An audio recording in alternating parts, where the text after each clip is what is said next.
Hello and welcome to ITC Income Tax Global. So, friends, we are discussing about all the perquisites. Perquisites में हमने कुछ सबसे पहले जो डिस्कस किया था the taxable perquisite. Taxable perquisite में एक इश्यू ये था बेटा कि चलो ठीक है, हमें पता तो चल गया कि ये perquisite है और ये टैक्सेबल भी है, दोनों चीजें हमें पता चल गई, बट अब कितनी अमाउंट टैक्सेबल है उसमें से ये कैसे फाइंड आउट करेंगे हम लोग, वो एक इश्यू है। जैसे फॉर एग्जांपल जो आज हम पढ़ने वाले हैं वो रेंट फ्री एकोमोडेशन। मान लो कि एम्प्लॉय एक एम्प्लॉय को उसका एम्प्लॉयर एकोमोडेशन प्रोवाइड करता है, एकोमोडेशन, और सबको पता है कि ये जो एकोमोडेशन होता है ये टैक्सेबल रिक्विजिट की फॉर्म में रहता है, बट कितनी अमाउंट टैक्स करेंगे? 5,000 रुपए, 10,000 रुपए, 15,000 रुपए, कितनी अमाउंट टैक्सेबल रहेगी वो फाइंड आउट करने के लिए परक्विजिट की वैल्यूएशन करना जरूरी हो जाती है। तो वैल्यूएशन करने से हमें ये पता चलेगा कि जो एकोमोडेशन प्रोवाइड किया गया है इस एकोमोडेशन की एक्चुअल में वैल्यू कितनी है, और वो वैल्यू हम निकाल लेंगे। वो वैल्यू निकालने के बाद इसकी टैक्सेबल वैल्यू का पता चल जाएगा, उसको उतना टैक्स करना पड़ेगा। तो उसी क्रम में हम आगे बढ़ते हुए उसके जो रेंट फ्री एकोमोडेशन है उसके बारे में पूरा फर्स्ट हम डिस्कस करेंगे आज, rent free accommodation. Okay, valuation of the residential accommodation, that is the rule 3 sub rule 1, that is the part, वो आज हम पूरा इसमें डिस्कस करने वाले हैं। तो valuation perquisite made as per the provision of income tax rule, the condition is that employee must have enjoyed the perquisite, then only valuation taxation has to be done। अगर आपने बोला कि आपने करंट फ्री एकोमोडेशन किसी को provide तो कर दिया, एसएससी को प्रोवाइड, एम्प्लॉय को प्रोवाइड तो कर दिया एम्प्लॉयर ने, लेकिन एम्प्लॉय उधर जाके रहा नहीं, उसको यूज नहीं किया, then in that case there is no valuation, that is clearly it has been mentioned that it has, the employee must have enjoyed that perquisite, any perquisite, कोई भी perquisite उसने enjoy किया, जैसे उसको गाड़ी दे दी, उसको व्हीकल दे दिया एम्प्लॉय को कि आप ऑफिस पर्पज के लिए छोड़ के बाकी आप पर्सनल पर्पज के लिए इसको यूज कर सकते हो, तो उस व्हीकल के लिए अब उसने यूज किया ही नहीं, तो अब उस टाइम पे ऐसे डिपार्टमेंट, इनकम टैक्स डिपार्टमेंट ऐसे नहीं बोल सकता कि आपने तो, आप परक्यूजिट मिल गया था, आप यूज कर रहे हो कि नहीं उस चीज से कोई फर्क नहीं पड़ता, नहीं, उसका जब उसने एंजॉय किया perquisite then only its valuation और टैक्सेशन टू बी डन।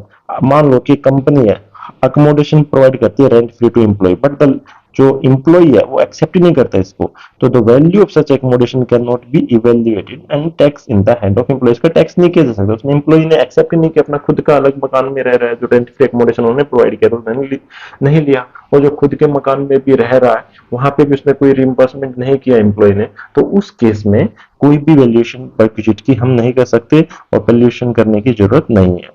तो आज हम डिफरेंट डिफरेंट केस पढ़ने वाले हैं। तो the first one is valuation of the residential accommodation, that is the rule 3 का सब पार्ट, रूल सबसेक्शन रूल 1। तो फर्स्ट देखो बेटा, एक टेबल है, ये इस पेज में आई नहीं है, नेक्स्ट पेज में है, तो आप देखो फर्स्ट वाला जो पोर्शन रहेगा this column 1, that is a serial number. एक बार इस टेबल को समझ जाओ, बहुत इजी है, आपको कुछ भी करने की जरूरत नहीं है। तो दूसरा कॉलम है दैट इज द सर्कमस्टांसेस, की गवर्नमेंट एम्प्लॉय है, नॉन गवर्नमेंट एम्प्लॉय है, उसको अकोमोडेशन प्रोवाइड किया है, उसके लिए कुछ चार्ज, जो भी सर्कमस्टांसेस है वो इसमें सब मेंशन रहेंगे।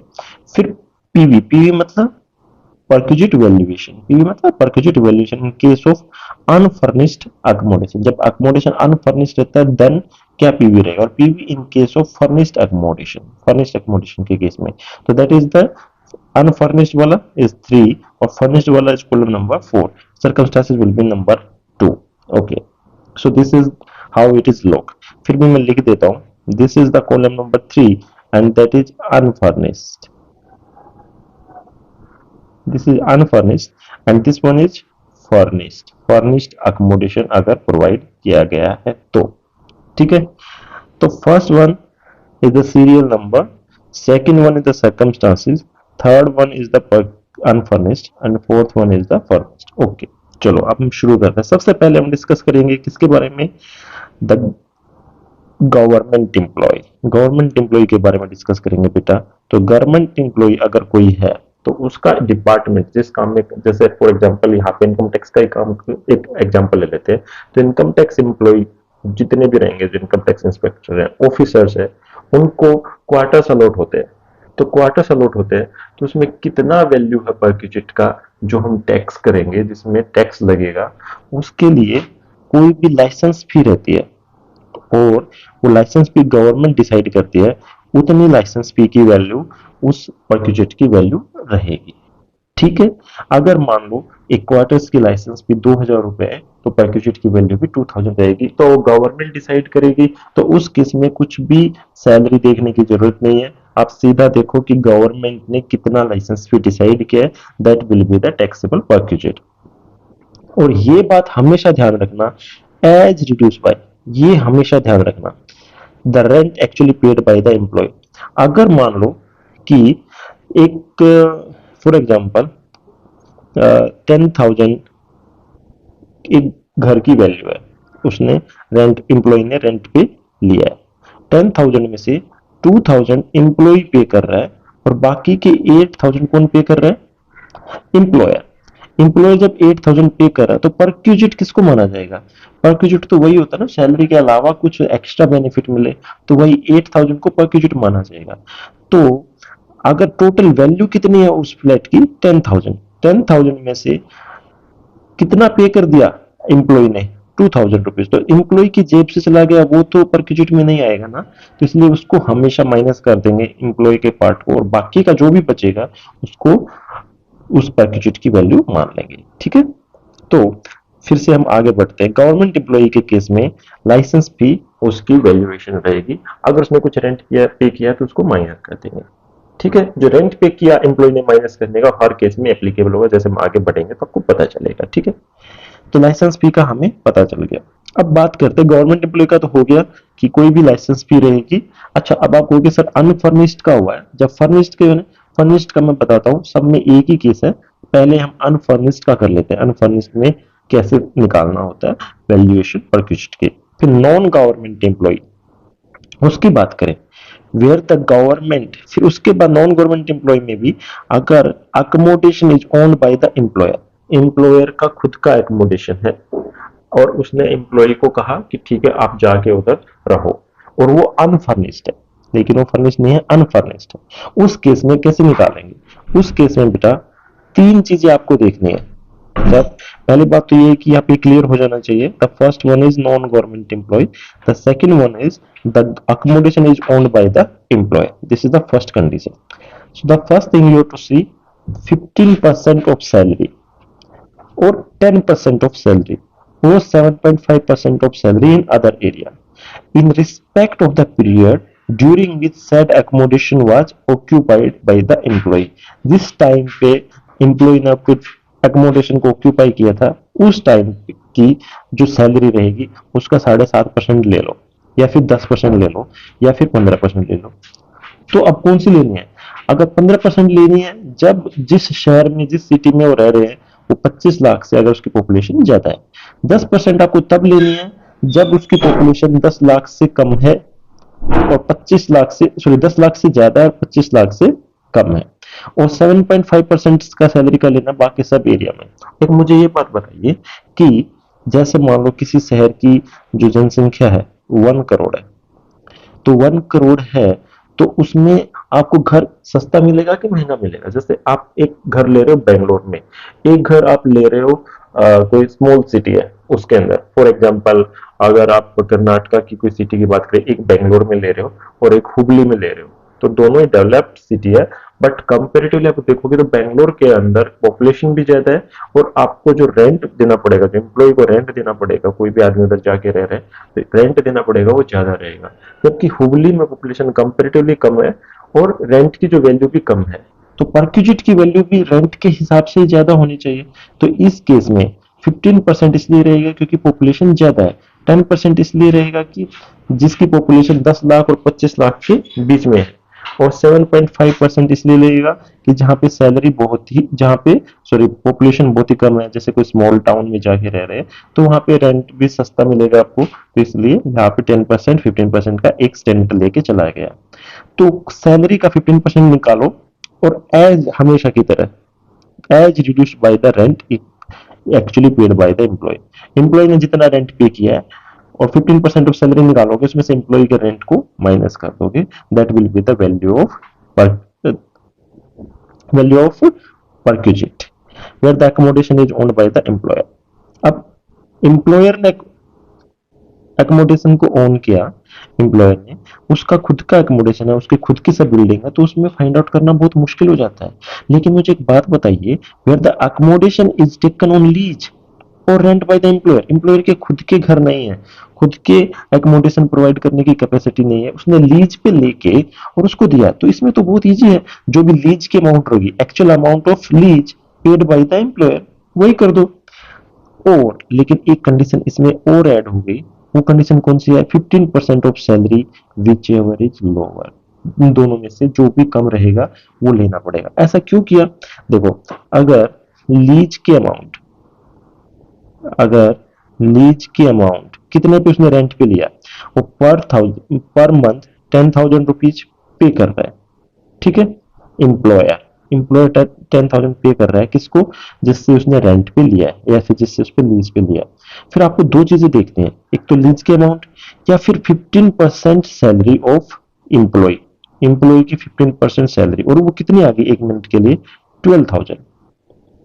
तो देखा जाए 15% ऑफ सैलरी इधर, 15% ऑफ सैलरी है, तो ऊपर वाले केस में जब एम्प्लॉयर के पास ही एकोमोडेशन है तो सीधा 50% ले लेते, 15% ले लेते, सॉरी। तो यहाँ पे आपको कितना लेना है, दोनों का लोअर, लोअर कितना हो जाएगा, 10,000। तो परक्यूजिट की वैल्यूएशन कितनी हो जाएगी, 10,000। तो टैक्स आपको किस पे देना पड़ेगा, 10,000 ना कि 12,000 पे, ठीक है।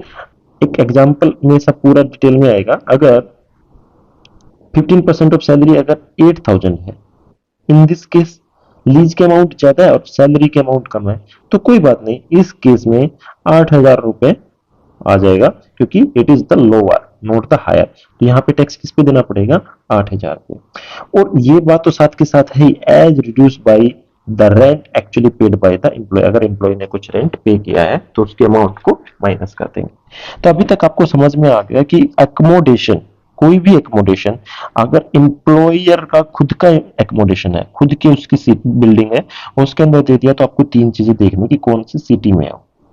सिटी में देखने के हिसाब से आपको डिसाइड करना है कि 15% में आएगा, 10% में आएगा, वही वैल्यू परक्यूजिट की वैल्यू हो जाएगी, और उसमें से माइनस कर देना अगर एम्प्लॉय ने कुछ भी रेंट पे किया है तो।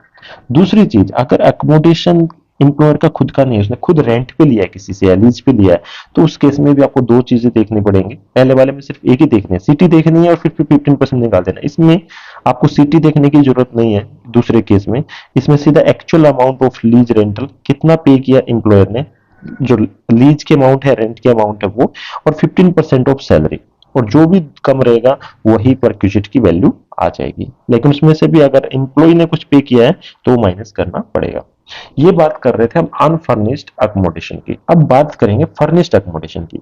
अगर अकोमोडेशन फर्निश्ड है तो ये वाली कंडीशन तो सब में लागू रहेगी रहेगी, उसके साथ एक्स्ट्रा आपको कुछ, क्योंकि फर्निश्ड हो गया, फर्निश्ड का मतलब क्या होता है, जैसे आप एक रूम के अंदर आपने कोई घर लिया है, उस घर के अंदर आपको ऑलरेडी फर्नीचर मिल रहा है, और फर्नीचर के साथ साथ ऐसा हम बोलेंगे फर्नीचर मिला, फर्नीचर के साथ टेलीविजन है, रेडियो सेट है, रेफ्रिजरेटर है, कोई भी हाउस होल्ड अप्लायंस हो, एयर कंडीशनर हो, प्लांट इक्विपमेंट कुछ भी हो उसके अंदर, तो उस सब तीनों के सबके केस में अगर पूरा घर फर्निश्ड मिल रहा है, आपको कुछ भी बाहर से बेड मिल रहा है उसके अंदर, तो सब कुछ आपको घर के अंदर मिल रहा है, तो इसलिए उसको फर्निश्ड बोलते हैं। और फर्निश्ड के केस में इसमें सीधा सीधा लिखा गया है, जो ये वाली अमाउंट तो रहेगी रहेगी, as determined the column 3 should be increase by, उसको बढ़ा देना है, इतनी अमाउंट निकालनी है पहले अनफर्निश्ड की, फिर फर्निश्ड की निकालने के लिए ये तो अमाउंट निकालनी निकालनी पड़ेगी। उसके बाद अगर furniture is owned by employer, furniture खुद का एम्प्लॉयर का है, तो उसमें 10% annual value of cost of the furniture, तो फर्नीचर की एनुअल वैल्यू का 10% लेना है। If such furniture is hired by the third party, अगर थर्ड पार्टी हायर किया है तो हायर चार्ज देने हैं, कोई बात नहीं। खुद का एम्प्लॉयर का है, देखो यहाँ पे भी खुद का एम्प्लॉयर का था तो 15%, 10% और 7.1, यहाँ पे एम्प्लॉयर ने खुद का नहीं लिया तो 10% ले लो सीधा है।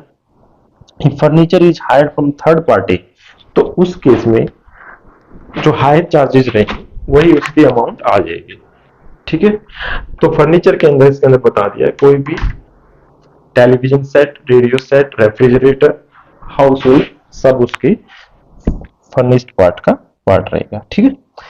उसके बाद हम बात करते हैं, जब accommodation is provided by the employer where whether government or any other employer in a hotel, hotel में अकोमोडेशन प्रोवाइड कर दिया, तो होटल में नॉन फर्निश अनफर्निश तो रहता ही नहीं है, तो ये पार्ट एप्लीकेबल होगा नहीं। होटल के अंदर आपको बेड मिलता है, टीवी सेट मिलता है, रेफ्रिजरेटर मिलता है, सब कुछ ऑलमोस्ट होटल के अंदर मिलता है, तो अनफर्निश्ड का तो मतलब रहता ही नहीं है उसमें। फिर हम बात करते हैं फर्निश्ड वाले, तो होटल में आपको पता है चार्जेस ज्यादा रहते हैं, तो इसलिए यहाँ पे 15% न रख के 24% of salary paid for the previous year, और एक्चुअल चार्जेस पेड और पेएबल इन दोनों में से जो भी कम होगा वो आपको लेना है। जैसे फॉर एग्जांपल मान लो कि होटल का चार्जेस आपको पर डे का 5,000 रुपीज पे करना पड़ रहा है, और 30 दिन का 5,000 के हिसाब से 1,50,000 हो गया, ठीक है। अब 24% ऑफ सैलरी निकालनी है, 24% ऑफ सैलरी अगर मान लो आ रही है for that particular month is 50,000, तो इन दोनों में से लोअर ले लेंगे, तो लोअर कितना आ जाएगा 50,000, और परक्यूजिट की वैल्यू कितनी आएगी 50,000, तो टैक्स किस पे पे करना पड़ेगा। देखो सोचने वाली बात है, आपको 1.5 लाख रुपए का जो 1.5 लाख का जो होटल मिल रहा है, उसमें सिर्फ परक्यूजिट की वैल्यू कितनी है 50,000, मतलब सिर्फ टैक्स किस पे करना है 50,000 पे टैक्स पे करना है। अगर ये अलावेंस होता तो उसमें पूरे के ऊपर कुछ बेसिक लिमिट होती, इतनी एग्जाम्प्ट होती, और बाकी पूरा का पूरा टैक्सेबल रहता है। तो इसीलिए इस केस में सिर्फ आपको 24% ऑफ सैलरी देखनी है, और एक्चुअल चार्ज पेड जो भी कम है वो लेना है, प्लस एज रिड्यूस बाई, वो तो हमेशा रहेगा ही। अगर एम्प्लॉय ने खुद ही कुछ पैसा पे किया तो वो परक्यूजिट रहता नहीं है, तो उस केस में वो उसकी वैल्यू को माइनस कर देंगे। रेंट इफ एक्चुअली पेड वो रिड्यूस करना है, ठीक है। लेकिन एक बात यहाँ पे और भी ध्यान रखने की जरूरत है, when the employ is provided such accommodation a period not exceeding in aggregate of 15 days on his transfer from one place, this would be no perquisite, कोई perquisite होगा ही नहीं, उसके ऊपर टैक्स नहीं लगेगा। अगर उसको ऑफिस ड्यूटी के लिए his transfer from one place, not office duty, transfer एक प्लेस से दूसरी जगह पे ट्रांसफर कर दिया, और उस टाइम पे उसको होटल प्रोवाइड किया गया 15 दिन से कम टाइम के लिए, ये कंडीशन है। अगर 15 दिन से ज्यादा टाइम लगा तो फिर पूरा का पूरा पीरियड इंक्लूड करके जो हमने बताया था 24% ऑफ द सैलरी, और इधर तक हायर चार्जेस जो जो भी रेंटल चार्जेस हैं उनमें से जो भी लोअर रहेगा लेना पड़ेगा। लेकिन लेस देन 15 डेज है, और फॉर ट्रांसफर के केस में दिया गया है from one place to another, then there will be no perquisite. Hope करता हूँ आपको ये समझ में आ गया होगा। तो एक बार जस्ट मैं आपको फिर से एक बार ओवरऑल बता देता हूँ। गवर्नमेंट एम्प्लॉय के केस में सिर्फ लाइसेंस फी रहती है। नॉन गवर्नमेंट एम्प्लॉय अगर एकोमोडेशन हायर किया है, एकोमोडेशन एम्प्लॉय का खुद का, एम्प्लॉयर का खुद का है, तो 15% ऑफ सैलरी लेना है, 10% ऑफ सैलरी लेना है, 7.5% ऑफ सैलरी लेना है, that as per the population, ठीक है। अगर एकोमोडेशन रेंट पे लिया है एम्प्लॉयर ने, तो कोई बात नहीं, एक्चुअल अमाउंट रेंट का कितना पे किया है, या फिर 15% ऑफ सैलरी, जो भी कम होगा वो अमाउंट ले लेनी है। लेकिन ये तो बात कर रहे थे हम अनफर्निश्ड की, फर्निश्ड की बात करें तो फर्निश्ड के अंदर ये वाली अमाउंट तो पूरी रहेगी ही रहेगी, पूरी अमाउंट रहेगी, प्लस एक्स्ट्रा क्या है, अगर फर्नीचर एम्प्लॉयर का खुद का फर्नीचर है तो उसमें 10% द कॉस्ट ऑफ फर्नीचर, ये बात ध्यान रखना, कॉस्ट ऑफ द फर्नीचर का 10% आपको ऐड कर देना इन वाली अमाउंट में। अगर फर्नीचर भी उसने हायर किया किसी थर्ड पार्टी से, उस पर रेंट पे ले, तो एक्चुअल हायर चार्जेस जो भी है वो लेना है। उनमें से कौन सा भी, ये अगर हायर किया है तो ये वाली फिगर लेनी है, अगर खुद का है तो ये वाली फिगर लेनी है, और as reduce by the employ ने अगर कुछ चार्ज पे किया तो उसको रिड्यूस कर देना है। और ये भी बता दें कि फर्नीचर के अंदर television, radio set, refrigerator, house hold appliance सब कुछ आता है। फिर अगर होटल में उसको रूम मिला है तो फर्निश्ड भी होता है होटल, तो अनफर्निश्ड तो एप्लीकेबल नहीं रहेगा। फर्निश्ड जो कि होटल है, तो होटल आपको पता है थोड़ा महंगा रहेगा, इसलिए 24% ऑफ द सैलरी, और या फिर एक्चुअल चार्ज कितना पे किया गया होटल का, दोनों में से लेस वाला पोर्शन लेना है, जो भी कम होगा वो पोर्शन आपको लेना है for the period during which such accommodation is provided as reduce by जो भी रेंट अगर उसने पे किया है। अगर इन फैक्टर तक लेते हैं, अगर ट्रांसफर के टाइम पे क्या होता है, जैसे एक प्लेस पे अगर आपकी ट्रांसफर मान लो ए सिटी है, ए से अगर बी को ट्रांसफर किया, तो कुछ टाइम पहले यहाँ पे जो एकोमोडेशन मिला है और यहाँ पे भी एकोमोडेशन मिला, दोनों जगह पे एकोमोडेशन मिल गया, क्योंकि आपने यहाँ पे कुछ सामान था, अपना कुछ लगेज था, आपने छोड़ा नहीं ये एकोमोडेशन, यहाँ पे एक नया एकोमोडेशन मिल गया, तो 90 डेज तक आपकी मर्जी है कि इसको आप कंसिडर कर रहे हो या इसको कंसिडर कर रहे हो, कोई दिक्कत नहीं है। जो भी आपको कम लगे परक्यूजिट की वैल्यू उसको कंसिडर करो, और उसके बाद अगर 90 डेज तक अगर ये आपने छोड़ा नहीं, दोनों को एक आप लेके बैठे, तो दोनों की वैल्यू को ऐड कर दिया जाएगा, दोनों के perquisite. That's what it has been said here. अगर एक प्लेस से दूसरे प्लेस पर न्यू एकोमोडेशन प्रोवाइड किया जाता है with along with the earlier one, इस केस में value perquisite shall be determined only one, only one, कोई भी एकोमोडेशन जिसकी लोअर परक्यूजिट वैल्यू है, आप कौन सा भी सिलेक्ट कर सकते हो, ये वाला कर सकते हो, ये वाला सिलेक्ट कर सकते हो, तो till the period of 90 days of period, 90 days के बाद value of the both the perquisite will be charge to tax, दोनों का चार्ज करेगा। इसके अलावा कुछ और कंडीशंस और है, अगर कोई एम्प्लॉय इनमें से यहाँ पे माइनिंग साइट पे काम कर रहा है, शोर ऑयल या project execution site, dam site है, पावर जनरेशन साइट है एंड ऑफशोर साइट है, इन कौन सी भी साइट पे काम कर रहा है, तो अकोमोडेशन इस टाइप के एम्प्लॉय को प्रोवाइड किया तो उसको परक्यूजिट नहीं माना जाएगा। बट उसको कुछ कंडीशन सेटिस्फाई, क्योंकि देखो ये कंडीशन, ये जो माइनिंग साइट है ये थोड़ी सी डेंजरस साइट है या फिर थोड़ा सा रिमोट एरिया में जो साइट्स रहते हैं वहां पे परक्यूजिट नहीं माना जाता, उसको उसकी परक्यूजिट ना मानने का मतलब ये है कि वहां पे उसको टैक्स नहीं किया जाएगा, उसको एक बेनिफिट दे दिया जाएगा यहाँ पे ऐसी काम हैजर्डस प्लेस पे काम करने का, या फिर उसको एक प्रकार का बेनिफिट मिलेगा प्रोवाइडेड, लेकिन कुछ कंडीशन सेटिस्फाई होनी चाहिए कि एकोमोडेशन है वो टेम्परेरी नेचर का होना चाहिए, और उसका जो प्लिंथ एरिया है ना वो 800 स्क्वायर फीट से ज्यादा नहीं होना चाहिए, वो टेम्परेरी नेचर का होना चाहिए, प्लिंथ एरिया 800 स्क्वायर फीट से ज्यादा नहीं होना, और is not located in less than 8 kilometre, 8 kilometre away from the local limit of any municipality and containment, is not less than 8 kilometre, यानी 8 किलोमीटर से ज्यादा ही दूर पे होना चाहिए वो, उससे पहले नहीं होना चाहिए। अगर अकोमोडेशन रिमोट एरिया में लोकेट किया जाता है होता है, तो area that is located at least 40 kilometre away from the town, ऐसा टाउन जिसकी पॉपुलेशन 20,000 से नॉट एक्सीडिंग 20,000, 20,000 से ज्यादा नहीं, उसे 40 किलोमीटर दूर, तो ये कंडीशन है एज पर द लेटेस्ट जो इंडिया सेंसस है उसके हिसाब से, ये कंडीशन अगर ये सेटिस्फाई हो गया तो यहाँ पे जो काम करने वाला इंसान रहेगा, जो भी एम्प्लॉय रहेगा, उसको परक्यूजिट नहीं माना जाएगा, उसके ऊपर टैक्स उसको पे करने की जरूरत नहीं है।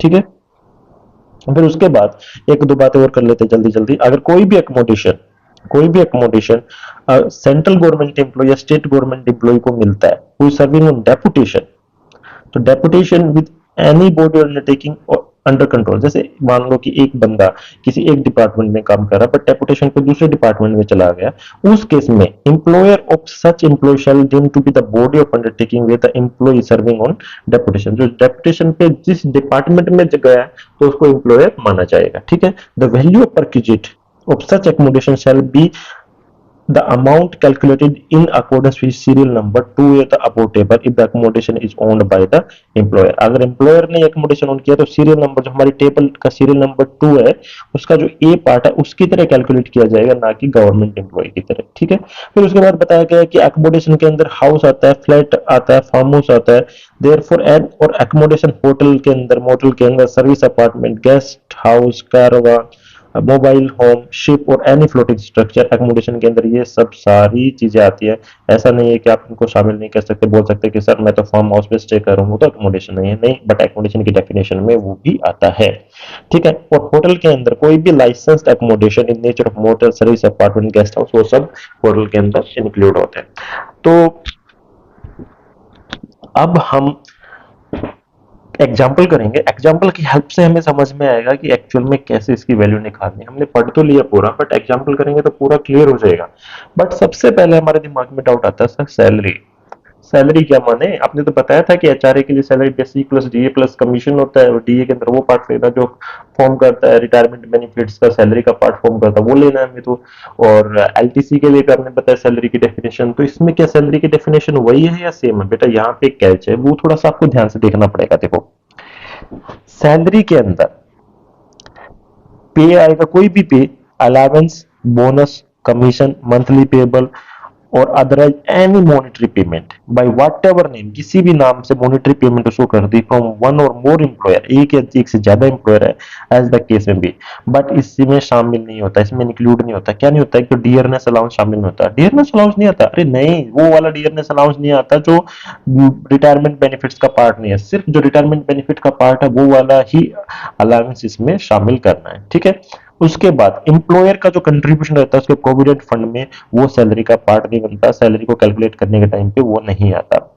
Allowance which are exempt under the payment of tax, जो एग्जेम्प्टेड अलावेंस है वो भी सैलरी का पार्ट नहीं बनते। और परक्यूजिट जो 17(2) के अंदर परक्यूजिट मेंशन किया वो भी सैलरी का पार्ट नहीं बनते, चाहे वो टैक्सेबल हो चाहे टैक्सेबल नहीं हो। ठीक है, एनी अमाउंट और expenditure specifically excluded under this provision, जैसे मेडिकल इंश्योरेंस का प्रीमियम पे किया है वो भी एक्सक्लूड कर दिया गया है, वो भी सैलरी। तो सैलरी में आता क्या है? तो बेटा ऐसे याद कर लो, बीएबी डीएमसी। बीएबी मतलब जैसे बेसिक, पहले तो क्या होता था, basic plus DA plus commission. ये हमने एचआरए के लिए सैलरी की डेफिनेशन में पढ़ा था। ठीक है, अब यहाँ पे क्या है, बीएबी डीएमसी। बीएबी मतलब बी की वैल्यू, बी का मतलब बेसिक सैलरी, ए की मतलब जो भी अलाउंस टैक्सेबल हो। टैक्स फ्री अलाउंस तो यहाँ पे हमने हटा ही दिया ना, allowance which are exempted from the tax वो नहीं, सिर्फ टैक्सेबल अलाउंस। बी का मतलब बोनस, तो बी ए बी हो गया। डी का मतलब डियरनेस अलाउंस, होमिंग पार्टी लेना है सिर्फ डी। एम का मतलब मॉनेटरी पेमेंट, किसी भी नाम से, जैसे ओवर टाइम कर रहा है कोई आदमी, तो उस टाइम का ओवर टाइम का पैसा मिल गया, तो वो भी मॉनेटरी पेमेंट होगी ना, ऐसे किसी भी नाम से हो, ओवर टाइम अलाउंस के नाम से दे दो। तो वो जो ओवर टाइम वाला जो है, जो अगर कुछ भी सैलरी के अलावा कुछ भी मॉनेटरी पेमेंट है तो इसके अंदर आएगा। सी का मतलब कमीशन, ये सब पार्ट। तो अभी हम याद रखना, B A B D M C, ये एक हमने शॉर्ट फॉर्म करके, आप कैसे भी इसको याद कर सकते हो, बट ये याद रखो कि सैलरी जो रेंट फ्री एकोमोडेशन परक्विजिट की वैल्यूएशन के लिए, उसकी वैल्यू अलग रहेगी। ठीक है बेटा, अब हम एक दो ना क्वेश्चन करेंगे। क्वेश्चन करने से ना पूरा समझ में आएगा, अदरवाइज ना ये सब चीजें समझ में ही नहीं आएंगी। तो मैं देखो, मैंने पहले ऑलरेडी क्वेश्चन निकाल के रखे हुए हैं। तो सबसे पहले क्वेश्चन करेंगे बेटा, जो हमारा है, अभी बता देता हूं मैं आपको। सबसे पहला जो फर्स्ट वन, हाँ यहाँ पे देखो, अब इसको समझो आप एक बार, समझने के बाद आपको पूरा अच्छे से पता चलेगा। एक बार मैं बता देता हूँ। हिमेश एक मैनेजर है एक्स वाई जेड कंपनी के अंदर। ठीक है, कंपनी ने उसको रेंट फ्री एकोमोडेशन प्रोवाइड किया है, रेंट फ्री एकोमोडेशन, लेकिन अनफर्निश्ड है। अनफर्निश्ड है तो समझ में आ गया, एकोमोडेशन इन मुंबई, मुंबई के अंदर है। तो मुंबई की पॉपुलेशन तो देखो, इसने एज सच क्वेश्चन में बताया नहीं कि पॉपुलेशन कितनी है, बट मुंबई की पॉपुलेशन तो 25 लाख से ज्यादा ही होगा। और रेंट फ्री अनफर्निश्ड है, अनफर्निश्ड है तो कितना लेना पड़ेगा, 15% ऑफ सैलरी।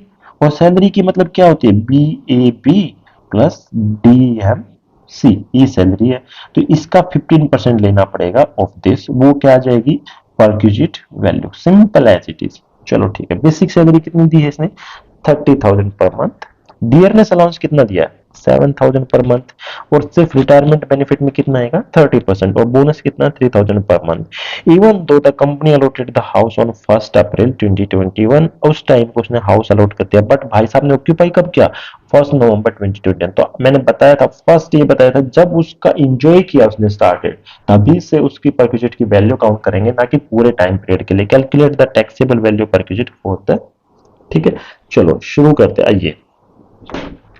सबसे पहले हमें सैलरी निकालनी है, और सैलरी आपको पता है उसकी डेफिनेशन कितनी है, B A B plus D M C, ये सैलरी है। ठीक है, तो बेसिक सैलरी,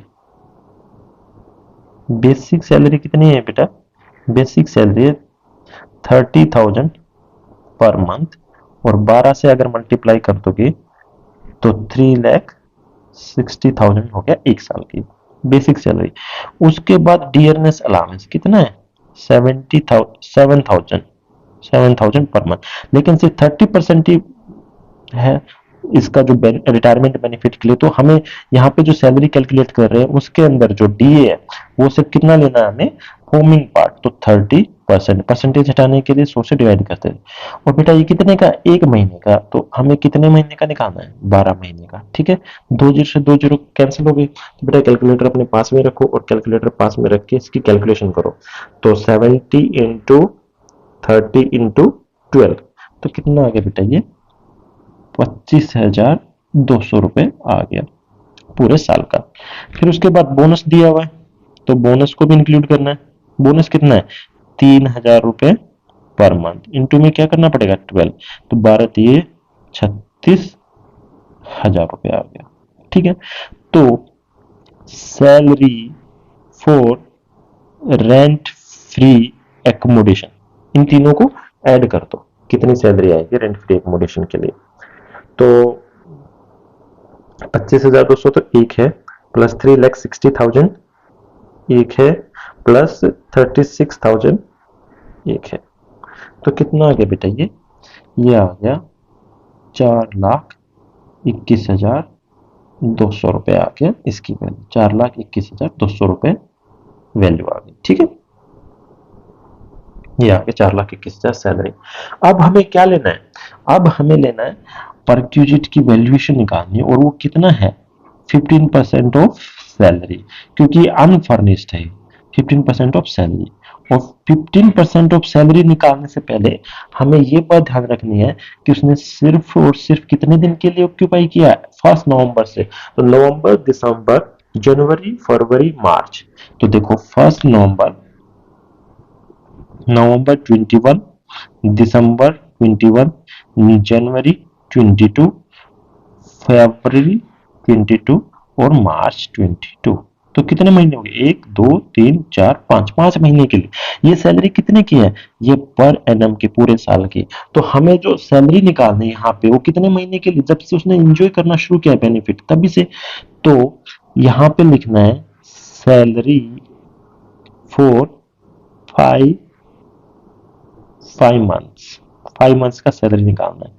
तो 4,21,200 डिवाइडेड बाई 12, ये 1 महीने के आगे और 5 महीने के निकालने के लिए 5 से गुना कर देते हैं। अब कर रहे हैं, ये सब तो बेसिक मैथ से तो सबको आता ही रहेगा। ठीक है, तो इसको चलो डिवाइड करो 12 से और मल्टीप्लाई करो 5 से। तो कितना आ गया, 1,75,500 रुपए आ गया। तो ये हमारी सैलरी की वैल्यूएशन आ गई। तो 15% ऑफ 1,75,500, चलो निकालो 1,75,500 का 15% निकालोगे तो कितना आ जाएगा बेटा, 26,325 रुपीज।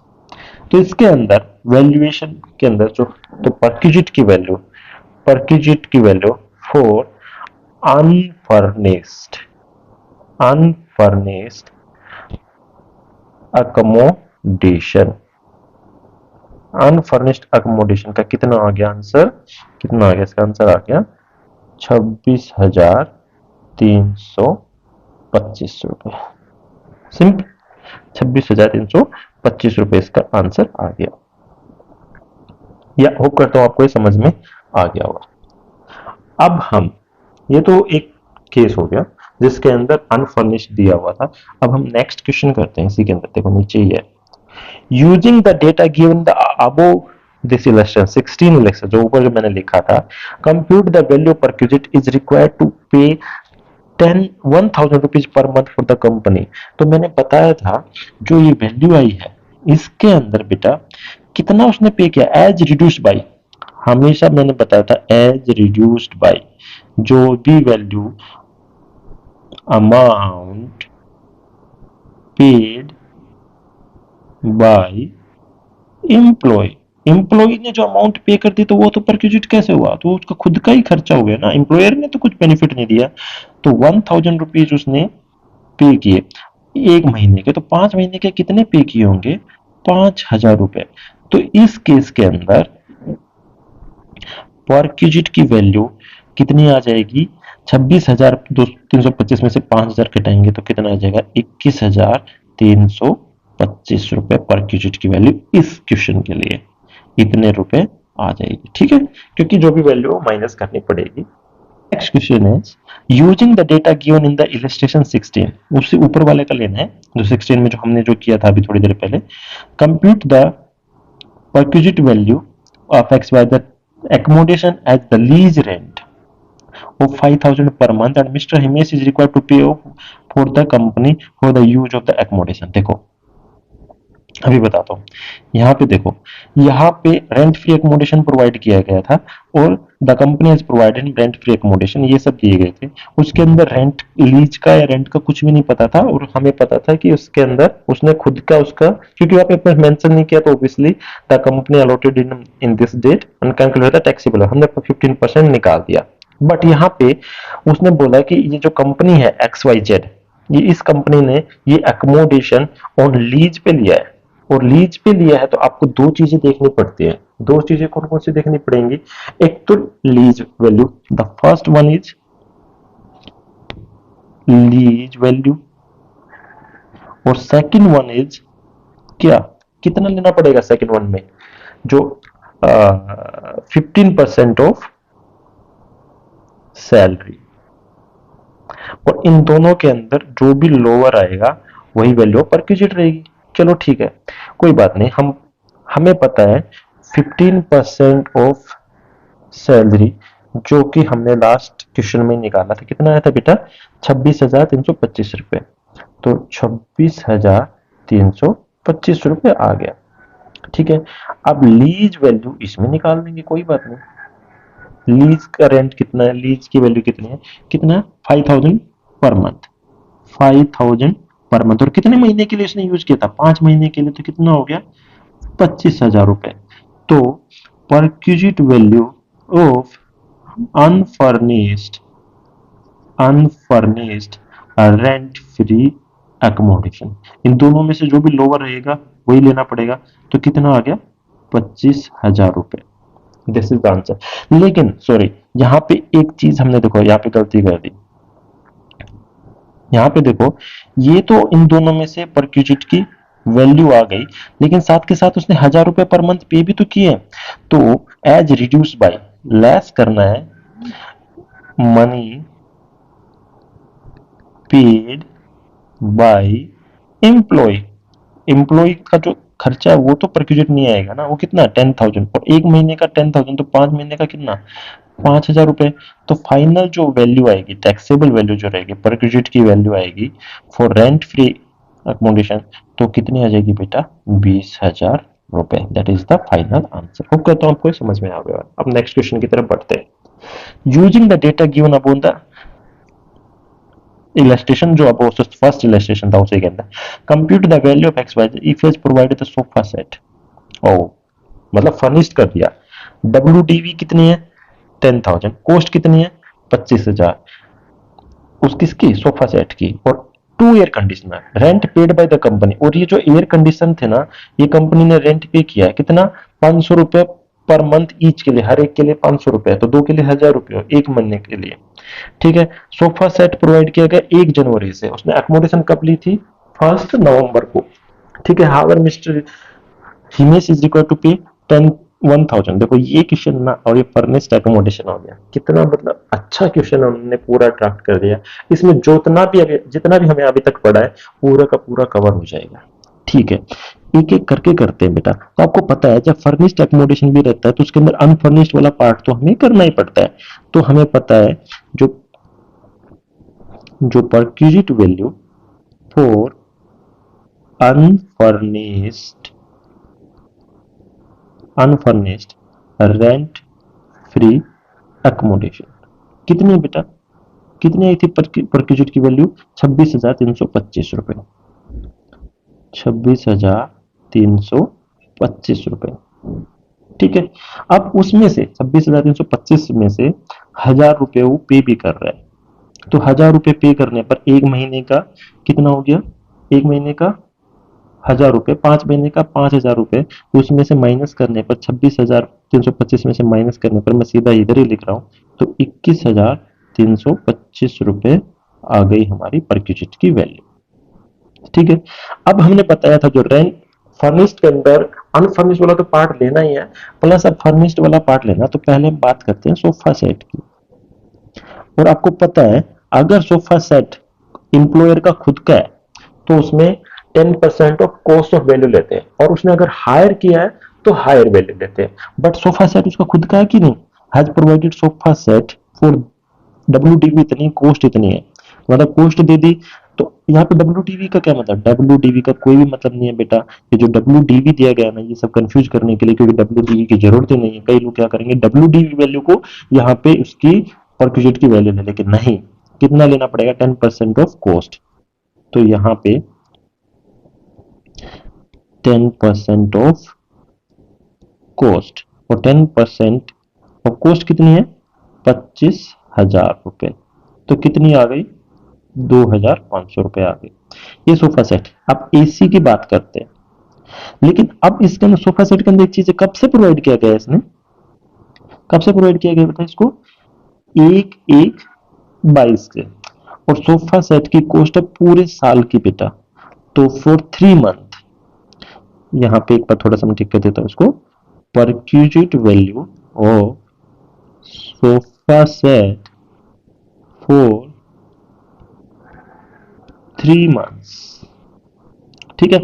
अब ये जो हमने निकाली है 25,000 रुपए का 10%, ये तो पूरे साल की होगी ना, तो 2500 तो पूरे साल की है। 10% आया जो एक महीने की होगी, डिवाइडेड 12, और 3 महीने की निकालनी है। तो देखो 3 से 4 और 4 2500 के, सॉरी, कैलकुलेटर अपने पास रखो। कैलकुलेटर के बिना आप अपना दिमाग मैथ्स के अंदर लगाओ ही मत, सीधा कैलकुलेट करो और अपना पूरा दिमाग क्वेश्चन में लगाओ। तो कितना आ गया, 625 रुपीज। ठीक है, सोफा सेट का हो गया। अब हम एसी की बात करते हैं। एसी के लिए उसने कितना पे करना पड़ रहा है उसको, 500 रुपए पर मंथ ईच। तो perquisite value of two AC 500 रुपए पर मंथ। और कितने महीने के लिए उसने एक्वायर किया, 5 महीने के लिए। इसमें ऐसे नहीं लिखा कि कब से प्रोवाइड किया, तो शुरू से ही प्रोवाइड करके मानेंगे हम। तो नवंबर से तो 5 महीने का, और 2 एसी है ना, तो 2 से गुना कर देंगे। 500 का 2 से 1000 कितना हो गया बेटा, 5000 रुपए। तो परक्यूजिट की वैल्यू कितनी थी, 21,325 रुपए अनफर्निश्ड वाले की। फर्निश्ड की कितनी होगी, 5,625। तो टोटल अमाउंट क्या करेंगे, हम इसमें जोड़ देंगे। तो टोटल अमाउंट कैलकुलेटर निकाल लो। टोटल अमाउंट 625 प्लस 5,000 रुपए प्लस कितना, 21,325 रुपए।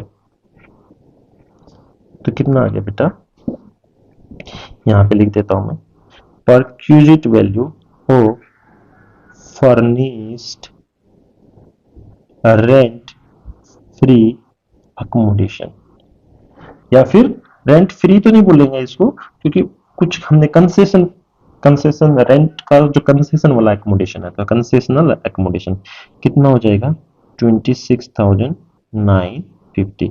रेंट फ्री क्यों नहीं बोलेंगे, रेंट फ्री क्यों नहीं बोलेंगे, क्योंकि उसने 1,000 रुपए तो पे किए हैं ना, तो इसमें रेंट फ्री तो नहीं है, तो कंसेशनल रेंट फ्री एकोमोडेशन। ठीक है, होप करता हूँ आपको समझ में आ गया होगा। अब इसके बाद हम नेक्स्ट क्वेश्चन की तरफ बढ़ते हैं। देखो आप जितने भी क्वेश्चन हम कर रहे हैं ना, एक पूरे जो जितने भी टर्म एंड कंडीशन है उसको पूरा कवर कर रहा है, तो इसमें सारे के सारे डाउट इसमें सोल्व हो जाएंगे। Using the data given on the illustration 19। अब हम 19 की बात कर रहे हैं, इस इलस्ट्रेशन की बात कर रहे हैं। इस इलस्ट्रेशन के अंदर कौन सा इलस्ट्रेशन बेटा, इस इलस्ट्रेशन की हम बात कर रहे हैं। इसके अंदर compute the value perquisite Mister Himesh is a government employ. Government employ है तो क्या होगा, and the government licence fee determine the government is 800 rupees per month. कोई बात नहीं, अगर 800 रुपीज है, गवर्नमेंट एम्प्लॉय है, तो उसको अंदर पता है, जब government employ for government employ value perquisite value of rent free accommodation, इसमें कुछ भी एम्प्लॉय ने पे नहीं किया तो हम उसको रेंट फ्री अकोमोडेशन बोल सकते हैं। तो कितना है, 800 रुपए, और कितने दिन के लिए था वो, 5 महीने के लिए था। तो 8 में 40 कितना हो गया, 4,000 रुपए हो गया। अब 19 की बात कर रहे हैं, 19 की बात कर रहे हैं क्वेश्चन की, तो उसके अंदर सोफा सेट भी था, ये सब भी हमें मिला था, सोफा भी मिला था, एसी भी मिली थी, फर्निश्ड वाला था। और अनफर्निश्ड तो हमने ये क्वेश्चन तो उधर से उठा लिया, जो परक्यूजिट वैल्यू, बट यहाँ पे गवर्नमेंट एम्प्लॉय के लिए है, तो उसके अंदर परक्यूजिट की वैल्यू कितनी आ गई, 4,000 रुपए। अब इसके अंदर जो perquisite value of furniture, furniture के अंदर दोनों चीजें आ गई, एसी भी नॉन एसी भी, और कितनी है बेटा वो, 5,000, ये 6 तो 5,625, 5,625 रुपीज हो गया। तो total perquisite value of furnished furnished rent free accommodation, writing तो बहुत ही घटिया है। तो 5,000 और 4,000 कितना हो गया, 9,625 रुपए इसका आंसर आ गया। ठीक है, वो करता हूँ ये आपको पूरा समझ में आ गया होगा। अगर फिर भी किसी को कोई भी डाउट है रेंट फ्री अकोमोडेशन के लिए, मैंने कोशिश करी है कि पूरा आपको डिटेल में एक step by step the logical वे आपको समझाया जाए। और वही बात है बेटा, आपको बस थोड़ी सी टर्म एंड कंडीशन देखनी पड़ेगी। और ये चीजें ना कई बार कहते हैं, जब हम आज तो हमने पढ़ी, हमें आज याद है, बट कल हमें याद नहीं रहेंगी। तो इसके लिए जो बेस्ट वे है, जितने से जितनी ज्यादा आप प्रैक्टिस कर सकते हो, जितने से जितनी ज्यादा आप न्यूमेरिकल करोगे, इसके सम्स करोगे, तो वो चीजें समझ में आएंगी, और बार बार आपको थोड़ा सा रिवाइज करने की जरूरत पड़ेगी। क्योंकि कई बार कंफ्यूजन हो जाता है कि फर्निश्ड है, अनफर्निश्ड है। तो सिंपल सी बात, आपको पहले अनफर्निश्ड का निकाल निकालना है उसके अंदर फर्निश्ड वाला ऐड कर देना, दोनों ऐड करके फिर अगर एम्प्लॉय ने कुछ पार्ट पे किया तो उसको माइनस कर देना, सिंपल एज इट इज। और उसके अंदर फिर आपको ये भी देखना है कि अगर हायर चार्जेस है तो हायर चार्जेस लेना है, 15% लेना, दोनों में से लेस है। अगर होटल है तो उसमें अनफर्निश्ड होता ही नहीं है, उसके अंदर सिर्फ 24% लेना, फिर होटल का चार्ज जो भी उसमें से लोअर अमाउंट है। तो ऐसे करके आप एक कंसेप्ट बना सकते हैं कि होटल में थोड़ी सी अमाउंट ज्यादा रहती है तो इसलिए 24% लिया गया है। और जब आपको रेंट फ्री में जो अनफर्निश्ड है और एम्प्लॉयर का खुद का है तो 15% लेंगे वो पॉपुलेशन के हिसाब से, या 10% लेंगे, 7.5%। लेकिन अब उसने हायर पे किया है, किसी से हायर किया है एकोमोडेशन और वो आप एम्प्लॉय को प्रोवाइड किया गया है, तो उसके अंदर 15% लेंगे, या फिर जो हायर चार्जेस रहेंगे दोनों में से जो भी लेस रहेगा। और बाकी जो फर्निश्ड वाला है वो तो सिंपल है, फर्निश्ड वाले में जितना भी फर्निश्ड का जो एक्स्ट्रा जो कॉस्ट लेनी है उसमें ये बस WDV या फिर और कुछ भी अमाउंट नहीं लेने, कॉस्ट का 10% निकाल लो, या फिर हायर चार्जेस जो भी है उनको फर्निश्ड अनफर्निश्ड वाले में ऐड करके आप आंसर निकाल सकते हो। होप करता हूँ आपको समझ में आया होगा, और नहीं समझ आया तो आप कमेंट सेक्शन में जरूर बताइए, और प्लीज सब्सक्राइब करना मत भूलिए। इतना मैं एफर्ट कर रहा हूँ तो आप लोगों का भी थोड़ा सा सपोर्ट मुझे चाहिए। और कोई भी अगर पार्ट आपको समझ में नहीं आया तो आप प्लीज कमेंट सेक्शन में जरूर पूछ सकते हैं। अपना ध्यान रखिए, पढ़ते रहिए।